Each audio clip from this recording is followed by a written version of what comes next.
অস্ত্রের বদলে জলবায়ু ঝুঁকি মোকাবেলায় অর্থ ব্যয়ের তাগিদ প্রধানমন্ত্রীর।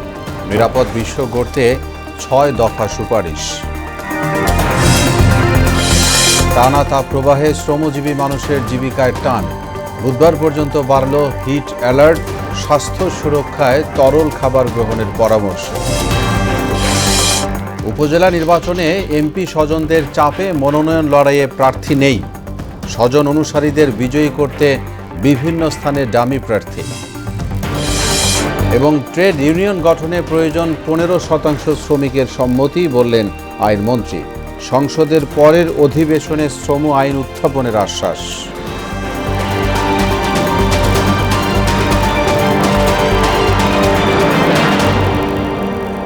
আসসালামু আলাইকুম। আমন্ত্রণ বহনা সংবাদে এতক্ষণ শুনছিলেন শিরোনাম। আপনাদের সঙ্গে আছি মোহাম্মদ ওয়ালিউল্লাহ। এবার বিস্তারিত। যুদ্ধের জন্য ব্যয়িত অর্থ জলবায়ু পরিবর্তনের ঝুঁকি মোকাবেলায় কাজ করলে বিশ্ব রক্ষা পেত বলে মন্তব্য করেছেন প্রধানমন্ত্রী শেখ হাসিনা। জাতিসংঘ জলবায়ু অভিযোজন সম্মেলন ন্যাপ এক্সপোর উদ্বোধন অনুষ্ঠানে নিরাপদ বিশ্ব গড়তে ৬ দফা সুপারিশও তুলে ধরেন তিনি। বলেন যে জলবায়ু তহবিলে বার্ষিক $100 বিলিয়ন প্রতিশ্রুতি পূরণ করতে হবে উন্নত দেশগুলোকেই। নাসির উদ্দিনের রিপোর্ট। জলবায়ু পরিবর্তনের ঝুঁকি মোকাবিলার সাফল্য বিশ্বকে জানাতে ঢাকায় শুরু হয়েছে জাতীয় অভিযোজন পরিকল্পনা বা ন্যাপ এক্সপো। 4 দিনের সম্মেলন উদ্বোধন করেন প্রধানমন্ত্রী শেখ হাসিনা। এক্সপোতে অংশ নিচ্ছেন 104 দেশের 383 জন প্রতিনিধি। অভিযোজন কার্যক্রম ও আর্থিক কৌশল সম্পর্কিত 34টি সেশনে গৃহীত সিদ্ধান্ত তুলে ধরা হবে আসছে জলবায়ু সম্মেলনে। প্রধানমন্ত্রী জানান, জীবাশ্ম জ্বালানি কমিয়ে নবায়নযোগ্য জ্বালানির ব্যবহার বাড়িয়েছে বাংলাদেশ। নবায়নযোগ্য জ্বালানির ব্যবহার বৃদ্ধি করেছি যাতে গ্রিন হাউস গ্যাস নিঃসরণ হ্রাস পায়। এ পর্যন্ত প্রায় 60 লাখ সোলার হোম সিস্টেম স্থাপন এবং গ্রামাঞ্চলে 45 লাখেরও বেশি উন্নত চুলা বিতরণ করা হয়েছে। জলবায়ু পরিবর্তন অভিঘাতে ক্ষতিগ্রস্ত দেশের বাস্তুচ্যুত মানুষের পুনর্বাসন দায়িত্ব সবাইকে ভাগ করে নেয়ার আহ্বান জানান তিনি। প্রধান কার্বন নির্গমনকারী দেশগুলিকে বিশ্বব্যাপী তাপমাত্রা বৃদ্ধি 1.5 ডিগ্রি সেলসিয়াসের মধ্যে রাখতে তাদের নির্গমন হ্রাস করার জন্য কার্যকর পদক্ষেপ নিতে হবে।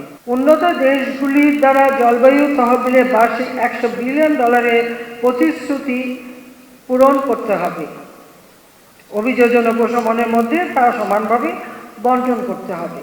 যুদ্ধের পেছনে ব্যয়িত অর্থ জলবায়ু ঝুঁকি মোকাবিলায় কাজে লাগালে বিশ্বের চেহারা অন্যরকম হতো বলেও মন্তব্য করেন শেখ হাসিনা। যুদ্ধে অস্ত্র এবং অর্থ ব্যয় না করে সে টাকাগুলি এই জলবায়ু পরিবর্তনে যদি ব্যয় করা হতো তো বিশ্বটা রক্ষা পেত।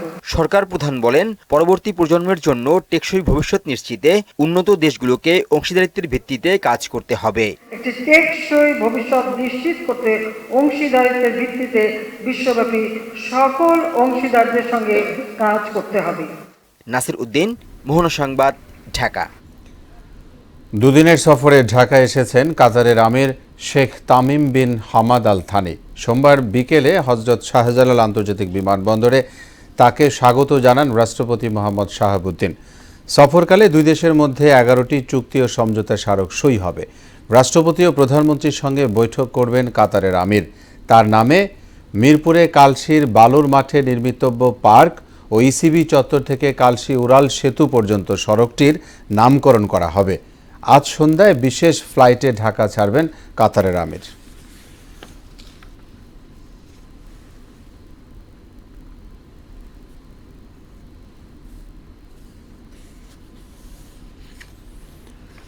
টানা তাপপ্রবাহে শ্রমজীবী মানুষের জীবন জীবিকায় টান পড়েছে। হাঁসফাঁস গরমে কমছে উপার্জন। পরিস্থিতি বিবেচনায় হিট অ্যালার্টের মেয়াদ আরও বাড়িয়েছে আবহাওয়া অধিদপ্তর। অন্যদিকে হিটস্ট্রোকের মতো জটিলতা এড়াতে পর্যাপ্ত পানি ও তরল খাবার গ্রহণের পরামর্শ দিয়েছেন চিকিৎসকরা। আরও জানাচ্ছেন উষা ফেরদৌস। প্রখর রোদে খোলা আকাশের নিচে দুদণ্ড দাঁড়িয়ে থাকাই কঠিন। তারপরও জীবন জীবিকার তাগিদে খরতাপ মাথায় নিয়ে শ্রম দিয়ে চলেছেন খেটে খাওয়া মানুষ। ফোস্কা পড়া তাপে অল্প পরিশ্রমেই দরদর করে ঘাম ঝরছে গা থেকে। গরমের কারণে বাচ্চা কাচ্চা অসুস্থ হয়ে যায়, নিজে অসুস্থ হয়ে যায়, সংসারে যায় কোনো কাজকর্ম করা যায় না, দোকানে কাজ হয় না, বেটা মানুষ কাজ না করে দোকান বন্ধ করে ঘরে এসে পড়ে। তৃষ্ণা মেটাতে মানুষ ছুটছে শরবতের দোকানে। এইরকম গরম এই কয়েক বছর হইতে পারে না, 10 বছর হইতে পারে না। ঘরের অবস্থা পুরো এমন হয়, মানে আগুন জ্বলে, তাই কারণে ভাঙি খাওয়া হচ্ছে। তাপপ্রবাহের সময়টাতে শ্রমজীবী মানুষকে সুস্থ থাকতে কাজের ফাঁকে ফাঁকে পর্যাপ্ত পানি পানের পরামর্শ দিয়েছেন চিকিৎসকরা। সাথে পানি রাখতে হবে, তার মধ্যে যদি তাদের পক্ষে যদি ফলের জুস করা সম্ভব না হয়, যেহেতু স্বল্প আয়ের, সেই ক্ষেত্রে তারা সহজলভ্য যেসব ফল পাওয়া যায় সেগুলো কিন্তু সাথে রাখতে পারে। মানে ফলের জুসই হতে হবে এমন যে কোনো কথা নেই। পানি খুবই ভালো, লেবু পানি শরবত খেতে পারে। এছাড়াও ডাবের পানি কিন্তু অনেক কাজ করে এই ক্ষেত্রে। গত 60 বছরের মধ্যে এপ্রিলের উষ্ণতা দ্রুত বিপজ্জনক পর্যায়ে পৌঁছেছে বলে জানিয়েছে আবহাওয়া দপ্তর। এবছরে অন অ্যান অ্যাভারেজে প্রায় 4 থেকে 6 ডিগ্রি আর বেশি হচ্ছে। যেমন ঢাকাতে তাপমাত্রা নর্মাল যে তাপমাত্রা তার থেকে 5 ডিগ্রি বেশি রয়েছে। দেশের 40টির বেশি জেলায় মৃদু থেকে তীব্র তাপপ্রবাহ বয়ে যাচ্ছে জানিয়ে হিট অ্যালার্টের মেয়াদ 72 ঘন্টা বাড়ানো হয়েছে বলেও জানায় আবহাওয়া অধিদপ্তর। তাপপ্রবাহ এটা কন্টিনিউ করবে আগামী 72 ঘন্টা। উষা ফেরদৌস, মোহনা সংবাদ, ঢাকা।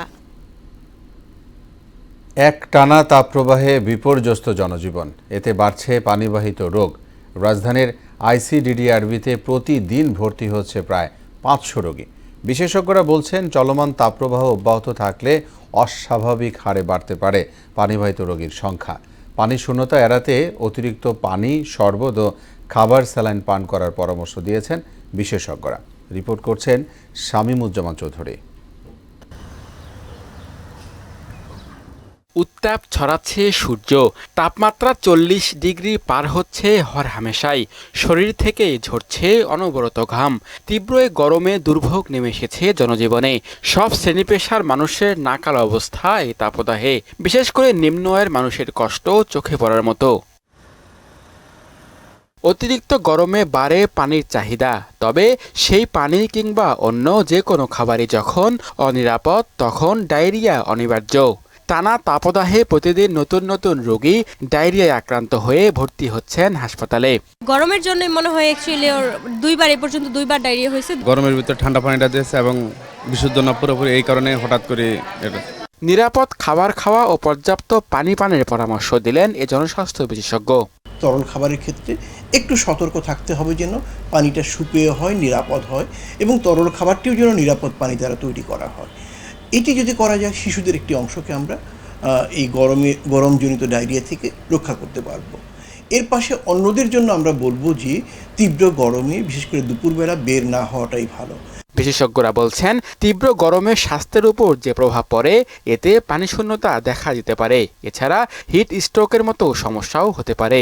সেই সঙ্গে সর্দি, কাশি, ঠান্ডা, জ্বরের প্রকোপেও পড়েন অনেকে। এই মাসেও বেশ ভালোই নিউমোনিয়া ভর্তি হয়েছে।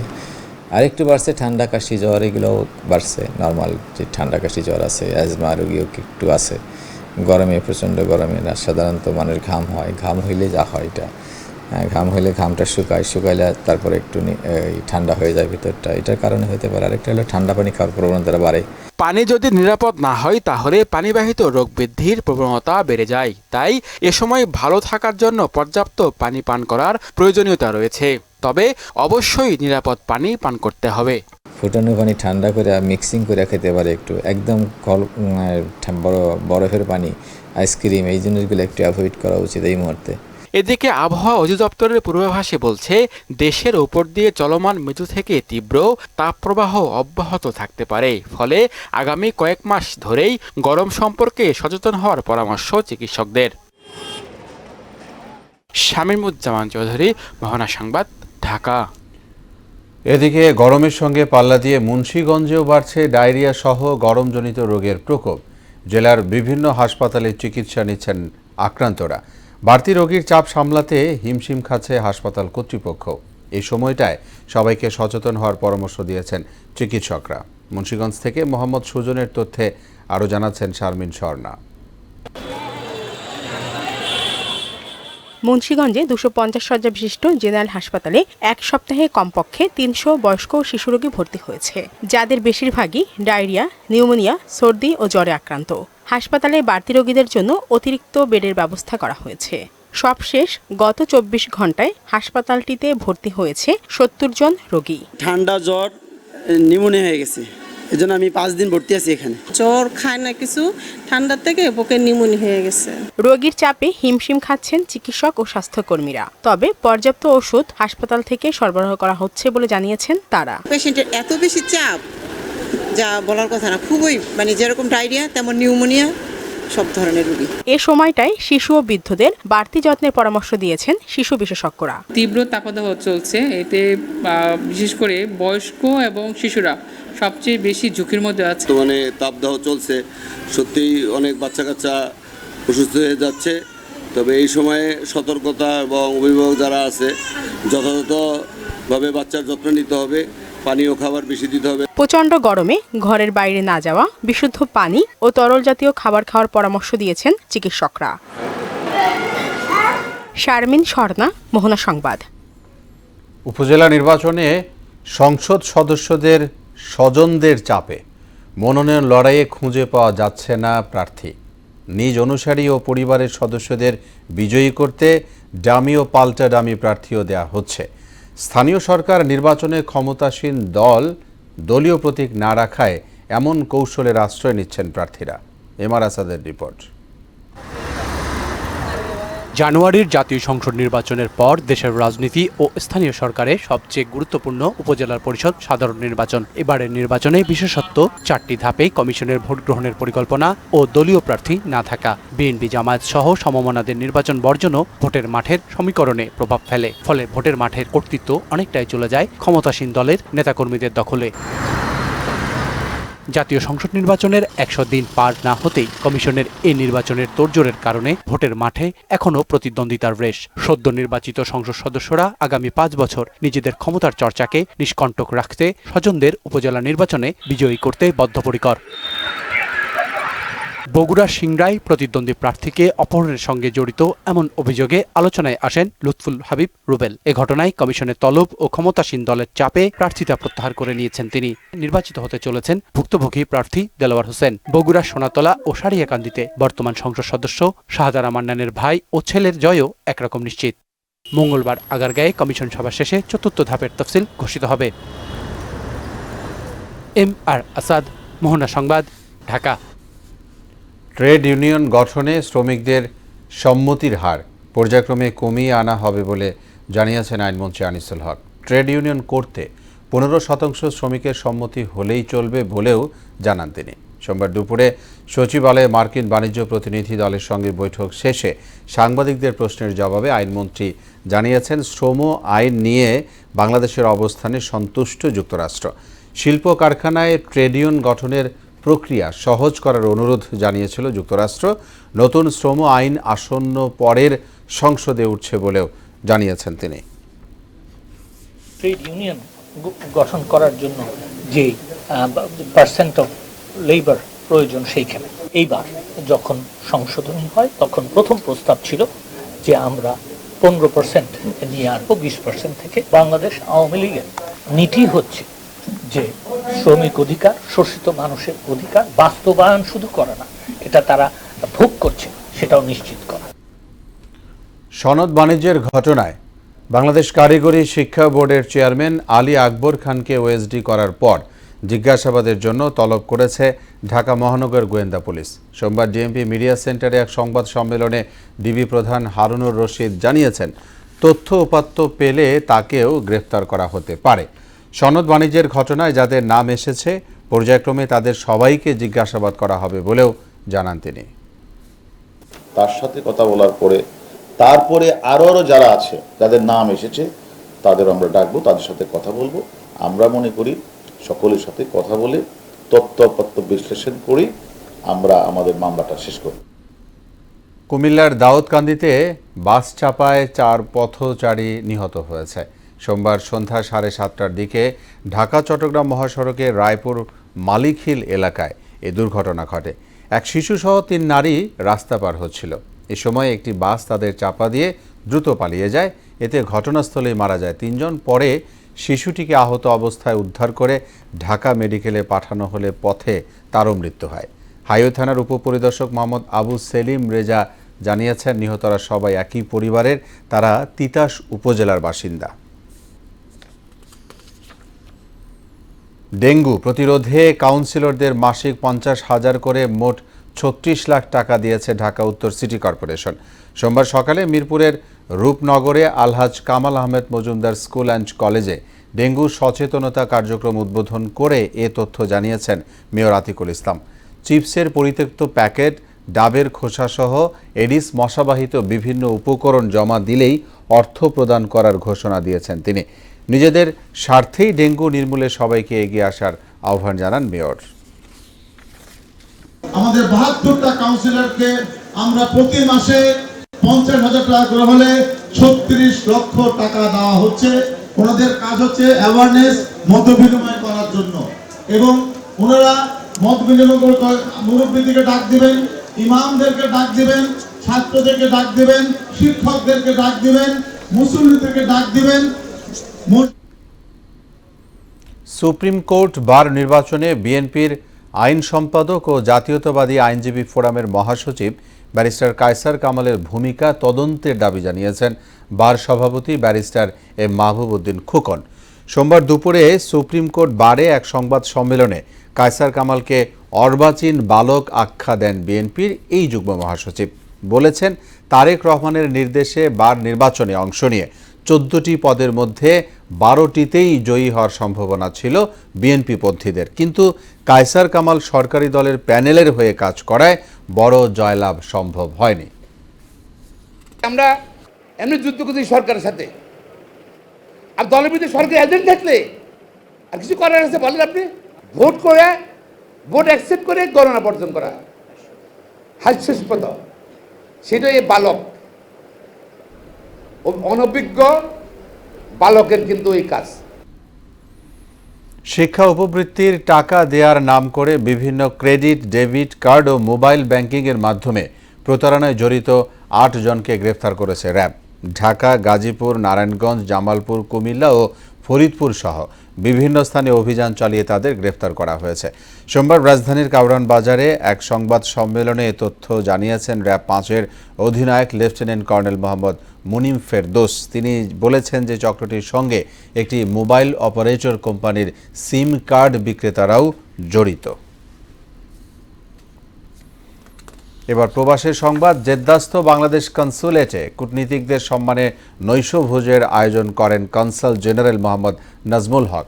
স্থানীয় নাসিম রেডিসন ব্লু হোটেলের এ অনুষ্ঠানে প্রধান অতিথি হিসেবে উপস্থিত ছিলেন সৌদি আরবের পররাষ্ট্র মন্ত্রণালয়ের মহাপরিচালক মাজেন বিন আল হিমালি। এছাড়া মার্কিন যুক্তরাষ্ট্র, রাশিয়া, সাউথ আফ্রিকার কনসাল জেনারেল সহ বিভিন্ন দেশের 32 জন কনসাল জেনারেল ও ওআইসি, আইডিবি, সৌদি সরকারের উচ্চ পদস্থ কর্মকর্তা সহ বিভিন্ন শ্রেণী পেশার প্রবাসী বাংলাদেশিরা এতে উপস্থিত ছিলেন। এ সময় বাংলাদেশের বিশাল কর্মযজ্ঞের উপর নির্মিতব্য ভিডিও ডকুমেন্টারি উপভোগ করেন অতিথিরা। কারখানা মালিকরা নিয়মনীতি না মানায় গাজীপুরে বাড়ছে অগ্নি দুর্ঘটনা। এ আগুনে ঘি ঢেলেছে অবৈধভাবে গড়ে ওঠা 2 সহস্রাধিক ঝুট গোদাম। তথ্য মতে গত ফেব্রুয়ারি পর্যন্ত আগের 8 মাসে গাজীপুরের শিল্পপল্লীতে 413টি আগুন লাগার ঘটনা ঘটেছে। আইন কানুন অমান্য করে পরিচালিত এইসব কারখানা ও গোদামের বিরুদ্ধে ব্যবস্থা নিতে প্রশাসনও রহস্যজনকভাবে নীরব। গাজীপুর থেকে আতিকুর রহমান আমিনের তথ্যে আরও জানাচ্ছেন জেসমিন আলম। গাজীপুর জেলায় ছোট বড় মিলিয়ে 4,500-এর মতো শিল্প প্রতিষ্ঠান রয়েছে, যার মধ্যে বেশিরভাগই পোশাক কারখানা। এসব কারখানা ঘিরে অবৈধভাবে গড়ে উঠেছে 2,000-এরও বেশি ঝুট কাপড়ের গুদাম। কারখানা স্থাপনে 15 থেকে 16টি জরুরি বিধি এবং নিয়ম মেনে চলার বাধ্যবাধকতা মানছে না খোদ শিল্প মালিকরাই। ফলে প্রতিনিয়তই ঘটছে দুর্ঘটনা, যার অন্যতম অগ্নিকাণ্ড। এসব কারখানার পরিত্যক্ত কাপড় বেচাকেনা নিয়ে গড়ে ওঠা অবৈধ ঝুট গুদাম রয়েছে সবচেয়ে বেশি অগ্নিঝুঁকিতে। পানির ব্যবস্থাও রাখছি এবং হয়তো কয়েকটা গুডাউনে কিছু গুডাউনে হয়তো বা নাই, এত বড় এরিয়া নিয়ে গোডাউন তো টোটালটা আমরা কভারেজে আনতে পারি নাই। ঝুট কাপড়ের গুদামে কোনো নিরাপত্তা নেই তা ফায়ার সার্ভিসেরও জানা আছে। অগ্নিকাণ্ডগুলোতে আমাদের আগুন নির্বাপন করতেও অনেক সময় অনেক সমস্যা হয়, তার কারণ সেখানে কোনো অগ্নি প্রতিরোধ ব্যবস্থাটি সেখানে থাকে না, সেখানে পানির কোনো ব্যবস্থা থাকে না। একটা জুট গোডাউনে যদি আগুন লাগে সেখানে পর্যাপ্ত পানির প্রয়োজন হয়। আবার পোশাক কারখানায় নিয়ম কানুন মানছে কিনা তারও সঠিক তদারকি নেই। ওইভাবে তো পরিসংখ্যান নাই, কতগুলো ইন্ডাস্ট্রি আছে, ফ্যাক্টরি আছে, আমরা কোন কোন ক্যাটাগরিতে কয়টা আছে এটা আমাদের কাছে আছে। আপনি এটা তো আমার রেভিনিউ শাখায় জানেন। এ নিয়ে প্রশাসন ও সংশ্লিষ্ট দপ্তরের ভূমিকা নিয়ে প্রশ্ন তুলছেন ভাওয়াল বদরে আলম সরকারি কলেজের বাংলা বিভাগের প্রধান অধ্যাপক অসীম বিভাকর। কারখানা কর্তৃপক্ষকে যেমন সতর্ক হতে হবে, একই সাথে অনুবন্ধনকারী কর্তৃপক্ষ যারা আছেন তাদেরকেও নিয়মিত দেখভালের মধ্যে রাখতে হবে, নিয়মিত তদারকির মধ্যে রাখতে হবে। আগুন লাগার দায় শুষ্ক মৌসুমের ওপর চাপিয়ে দায়িত্ব সারলেন জেলা প্রশাসক। ড্রাই সিজনের কারণে অগ্নিকাণ্ড সারা দেশেই বেশি সংগঠিত হয়। তা গাজীপুরেও আমরা দেখলাম যে এখানে ইন্ডাস্ট্রি প্রচুর এবং খুবই ঘনবসতি মহানগর এলাকায়। অগ্নিকাণ্ডের এখানে বেশি দেখা যায়, দুর্ঘটনাগুলোর সম্ভাবনা বেশি। অগ্নি দুর্ঘটনা রোধে সবাইকে সতর্ক থাকার পরামর্শও দিয়েছেন তিনি। জেসমিন আলম, মোহনা সংবাদ। সুনামগঞ্জের দিরাই উপজেলার দুটি ইউনিয়নে জ্বালানির বিকল্প হিসেবে কালো মাটি ব্যবহার করছেন স্থানীয়রা। আবার হাওরের এসব মাটি শুকিয়ে বাজারজাত করেও আয় করছেন অনেকে। এসব প্রাকৃতিক মাটি হাওরের নাব্যতা ফেরাতেও বিশেষ ভূমিকা রাখছে বলে জানায় সংশ্লিষ্টরা। সুনামগঞ্জ থেকে কুলন্দু শেখর দাসের তথ্যে তানজিদ ভুঁইয়ার রিপোর্ট। সুনামগঞ্জের বরাম হাওর ও বাংলাবাজার এলাকার কালিয়ারকুটা হাওরে পাওয়া যাচ্ছে কালো মাটি, যা ব্যবহার করা হচ্ছে জ্বালানি হিসেবে। অনেকে আবার কালো মাটি বিক্রি করে আয়ও করছেন। এ কারণে এলাকার লোকজনকে দলবদ্ধভাবে কালো মাটি সংগ্রহ করতে দেখা যায়। দিরাই উপজেলার দুই ইউনিয়নের দুটি হাওরে কালো মাটি সংগ্রহ করে বাজারে বিক্রি করে সংসার চালাচ্ছেন অনেকে। জ্বালানি হিসেবে কালো মাটির বেশ চাহিদাও রয়েছে সুনামগঞ্জের বিভিন্ন অঞ্চলে। খালামাটি তুইলে এগুলা বাজারে বিক্রি করে হাট বাজার করে খালামাটি তুললে আমরা এটা বেচাকিনি করে খাই। আমরা ওই মানুষ মানে বড় ওরা খালামাটি তুলি, খালামাটি বেশি আমি নিজে জ্বালাই, ওই সংসার চলে। আমরা খালামাটি তুললে আমরা সংসার চলে, আমরা নিজে জ্বালাই, বাজারে বিক্রি করি। জীবন বাঁচানোর তাগিদে ওই হাওরের মধ্যেই মাটি খাইটিয়া অত 4 ফুট 5 ফুট 6 ফুট গভীরে গেলে ঘুরেই কিছু কয়লা মাটি বের হয়। এই মাটিগুলো ওরা তুলে রোদে শুকায়, এরপরে এগুলা বিক্রি করে। কেউ কেউ তাদের সাংসারিক চাহিদা পূরণ করে। এসব মাটি হাওরের নাব্যতা ফেরাতে ভূমিকা রাখছে বলেও জানালেন এই প্রাণীবিদ। কালো মাটি বা অর্গানিক ম্যাটেরিয়ালগুলো লার্জ স্কেলে সংগ্রহ করে কিংবা সরকারি উদ্যোগে সংগ্রহ করে করার ব্যবস্থা করা যায়। লার্জ স্কেলে এগুলো সংগ্রহ করার ওরকম প্রয়োজনীয়তা নাই, কিংবা সরকারি উদ্যোগ গ্রহণের প্রয়োজনীয়তা আছে মনে করি না। কালো মাটি তোলায় পরিবেশ ও জীববৈচিত্র্যের উপর তেমন কোনো প্রভাব পড়বে না বলেও মনে করেন তিনি। তানজিদ ভুঁইয়া, মোহনা সংবাদ। এবারে খেলার খবর ক্রিকেট। ঢাকা প্রিমিয়ার লিগের সুপার 6 পর্বে প্রাইম ব্যাংকে 5 উইকেটে হারিয়েছে আবাহনী। এতে টানা 11 জয়ে 12 পয়েন্ট নিয়ে লিগ টেবিলের শীর্ষে নাজমুল হোসেন শান্তর দল। সমান ম্যাচে 14 পয়েন্ট নিয়ে 5-এ প্রাইম ব্যাংক। মিরপুর স্টেডিয়ামে টস হেরে ব্যাট করতে নেমে 178 রান সংগ্রহ করে প্রাইম ব্যাংক। সর্বোচ্চ 68 রান করেন জাকির আলী। জবাবে তাওহিদ হৃদয়ের 55 ও লিটন দাসের অপরাজিত 56 রানের সুবাদে জয় তুলে নেয় আবাহনী। দিনের অন্য ম্যাচে বিকেএসপিতে গাজী গ্রুপ ক্রিকেটার্সের বিপক্ষে 13 রানের জয় পেয়েছে শাইনপুকুর ক্রিকেট ক্লাব। জাতীয় দলের পারফরমেন্স বিশ্লেষক হিসেবে পাকিস্তানি বংশোদ্ভূত অস্ট্রেলিয়ান মহসিন শেখকে 2 বছরের জন্য নিয়োগ দিয়েছে বিসিবি। এর আগে নিউজিল্যান্ড সিরিজে অন্তর্বর্তীকালীন দায়িত্ব পালন করেন তিনি। আগামী মাস থেকে পরবর্তী 2 বছর টাইগারদের পারফরমেন্স বিশ্লেষক হিসেবে কাজ করবেন তিনি। জিম্বাবুয়ের বিরুদ্ধে আসন্ন টি-20 সিরিজের আগে তিনি দলের সঙ্গে যোগ দেবেন। সবশেষ আফগানিস্তান জাতীয় দলের হয়ে কাজ করেছেন মহসিন। চলতি বছরের সেপ্টেম্বরে বাংলাদেশে বসবে নারী টি-20 বিশ্বকাপের আসর। তারই অংশ হিসেবে বিশ্বকাপের ভেন্যুর প্রস্তুতি দেখতে বাংলাদেশে এসেছেন আইসিসির 5 সদস্যের প্রতিনিধি দল। ঢাকায় পা রাখা আইসিসির প্রতিনিধি দলে ঘুরে দেখেছেন মিরপুর শেরেবাংলা জাতীয় ক্রিকেট স্টেডিয়াম। হোম অফ ক্রিকেটে পা রাখার পর মাঠের খুঁটিনাটি পর্যবেক্ষণ করেন তারা। গ্যালারি থেকে শুরু করে একাডেমি মাঠ পর্যন্ত দেখেন এই প্রতিনিধি দল। বিশ্বকাপের সম্ভাব্য ভেন্যুর তালিকায় আছে সিলেট আন্তর্জাতিক স্টেডিয়ামও।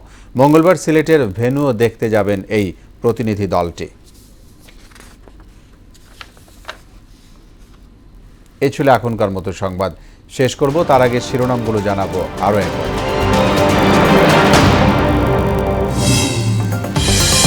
অস্ত্রের বদলে জলবায়ু ঝুঁকি মোকাবেলায় অর্থ ব্যয়ের তাগিদ প্রধানমন্ত্রীর। নিরাপদ বিশ্ব গড়তে 6 দফা সুপারিশ।